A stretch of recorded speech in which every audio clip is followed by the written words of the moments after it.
કોઈ કન્હૈયાનું ભક્ત હોય, કૃષ્ણનું ભક્ત હોય તો એને 3 અક્ષર તો બોલવા જ પડે. ત્યારે ભગવાન આવીને ઉભો રે, કનૈયા. કનૈયા બોલે ત્યાં ત્રીજો અક્ષર પતે ન પતે ત્યાં ભગવાન પોતે આવીને ઉભો રહી જાય. પણ એને 3 અક્ષર તો બોલવા પડે. કોઈ ભગવાન રામનું ભક્ત હોય તો એને 2 અક્ષર બોલવા પડે, રામ. એ રા ને મ પૂરો થાય નો થાય ત્યાં ભગવાન રામ એની વારે આવીને ઉભા રે. એમાં શંકા નથી.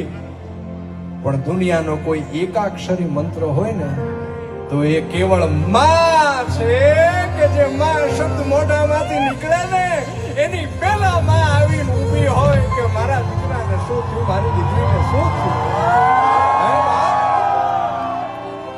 કોઈ દુઃખની આડી ઊભી રહી જાય, ગમે એવડી મોટી મુસીબત હોય એની આડી ઊભી રહી જાય. એ મને અને તમને જન્મ દેવા વાળી મારી અને તમારી જનેતા છે, માં છે.